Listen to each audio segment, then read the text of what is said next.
take you to the Hotel Martinet in Brooklyn, where Bobby Millett and his orchestra are offering a program of dance music.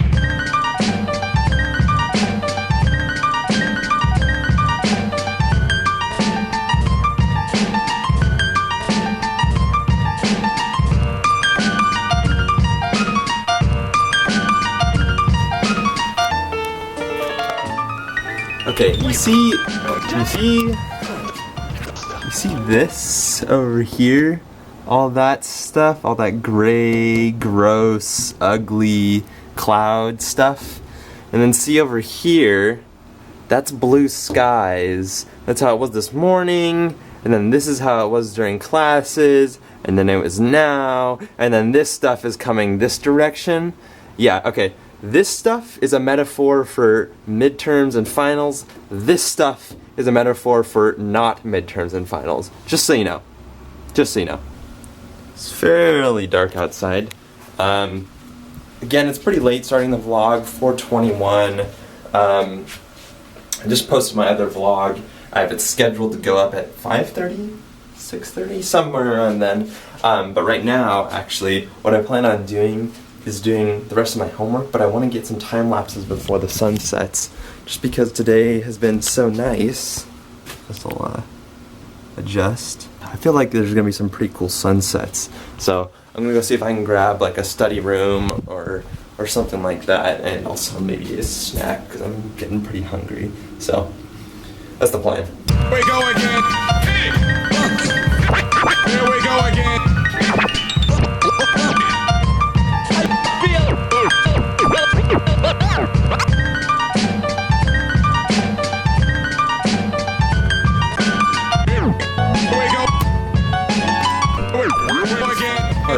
Anyway, I think it's finally time for the Q&A.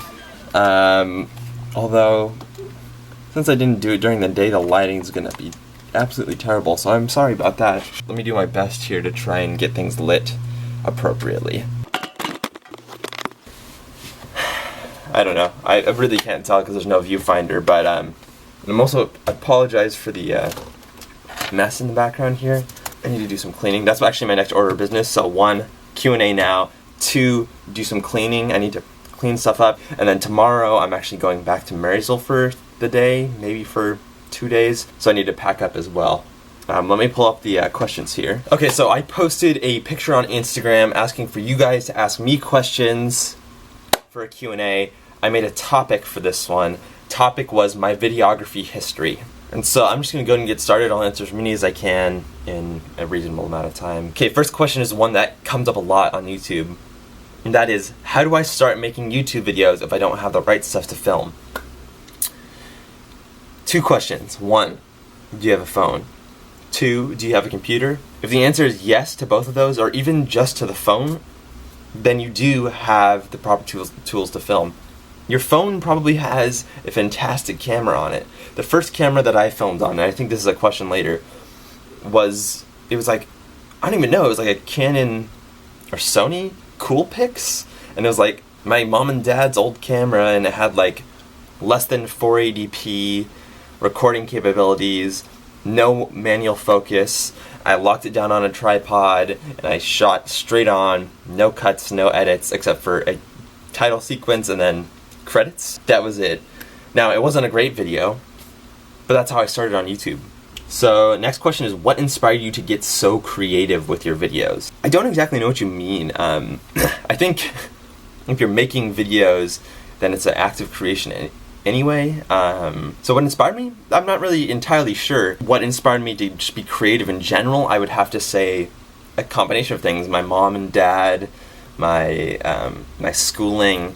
The thing I like about being creative in my videos is that it forces me to solve problems, and that it is difficult to do. I like difficult things. I like challenges. And so taking those extra few steps or making that extra effort is, that's the whole reason I do video. Without being creative, I feel like I wouldn't like doing video, and so it's just a natural pairing, video and being creative. Next one is from my friend Brent. He asked what my favorite video is. Answer is, drumroll please.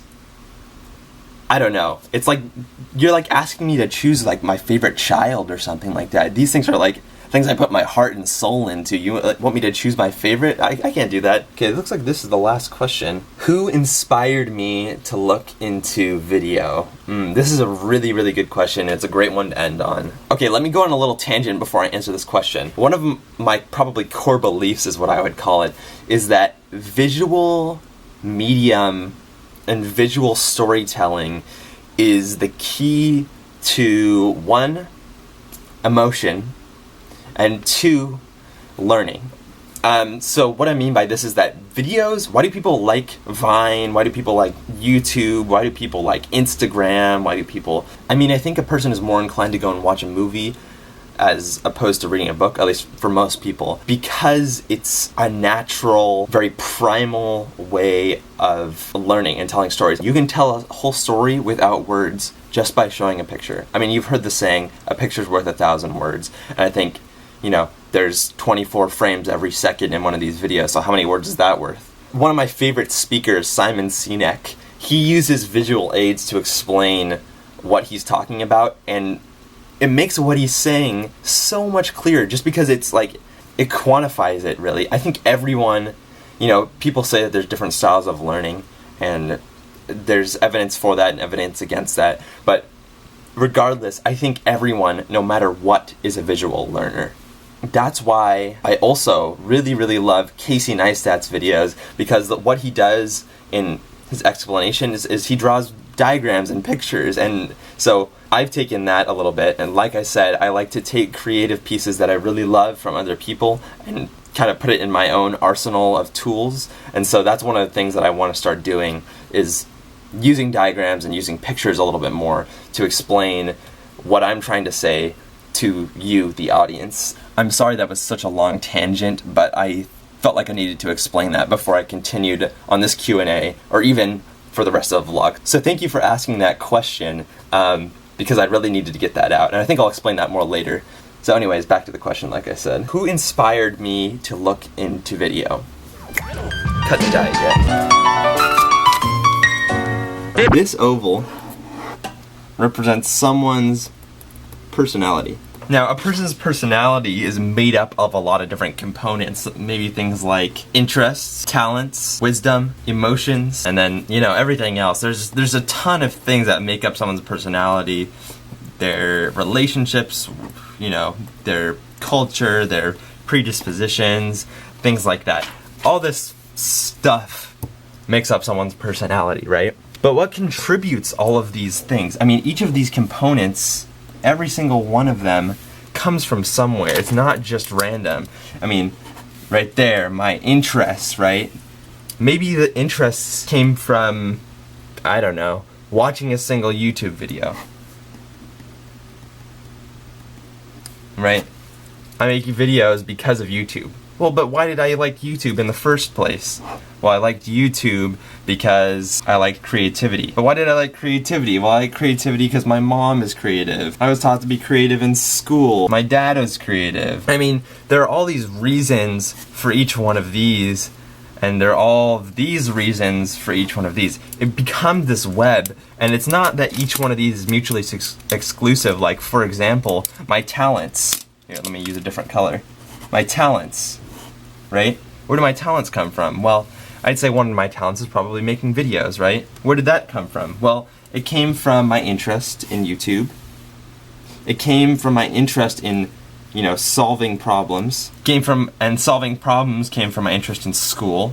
And from my dad, when he fixes things, Each one of these, it becomes this really complex and convoluted web. And so, when you ask me what inspired me to start filming, it's all of these reasons on the outside. It's not just because I wanted to cut to the point. I didn't want to just, say part of my personality was I want to get famous. If that was one of my personality traits, all of these core personality traits are driven by everything else on the outside. But at the same time, everything that happens on the outside is also driven by your personality traits. So to explain that, obviously initially this stuff is going to influence what makes up your personality. So all of these, each one of these components. But as time goes on and you become more independent, what your personality is will influence, right? So initially it's going this direction, everything feeds in. But eventually, when your personality becomes strong enough, once you develop a strong personality and you develop a strong individualism, everything else of your personality starts pushing out. Now that I make videos, it'll affect what my videos are like. It'll affect what YouTube is like, right? And it'll affect other stuff that I want to do. Like, for example, maybe something else, maybe I wouldn't have met Benji if I hadn't had a strong personality trait for my talent of maybe making videos. So again, these things are connected, everything's pushing in and out, and it's very fluid. So anyway, back to my other point. Say this was one of my core personality traits. I want something. Instead of my personality driving, this was everything that was driving it. Well, things wouldn't be as complex, right? If it was only this driving, then it would be an outward thing. I want to be famous, so therefore I make videos. And I make videos so that way I can put them on YouTube. And I put them on YouTube so I can become famous. And it's just a cycle. And it's a vicious cycle. And that's why people who are self-interested tend not to necessarily get as far as other people, is because it's just a self-contained loop. Whereas person who are driven by their personalities and their interests and their characteristics, and they follow their heart, really. I mean, doing all these lines represent following your heart. Everyone who does this, they're the people who really make a difference. And it's really hard to do. It takes a lot of, let me take this down now. It takes a lot of guts to be someone who runs your whole life from the inside, from the personality, and to be vulnerable in the sense that letting other people influence who you are, but also letting yourself influence who other people are. It takes a lot of courage to do that. And, I don't think anyone's perfect. Everyone has those selfish motivations to some extent, but those people who can minimize it and really truly follow their heart, I think those are the people who are, the people you want to be hanging out with, I guess. So, I have no idea if that actually answered the question. I'm sorry. I'm sorry that this is probably as confusing. I said that diagrams are supposed to help explain something, but then, this diagram, I'm practicing. I'm sorry. I'm practicing. I'll get it right eventually. But, so anyway, that's the end of the Q&A. Thank you guys for asking questions. I'm sorry if that was a long Q&A. I'm sorry if it was a confusing Q&A. If you have any more questions to clarify or anything else new that you want to ask, just go ahead and comment them down below in the comments box and I'll try and respond.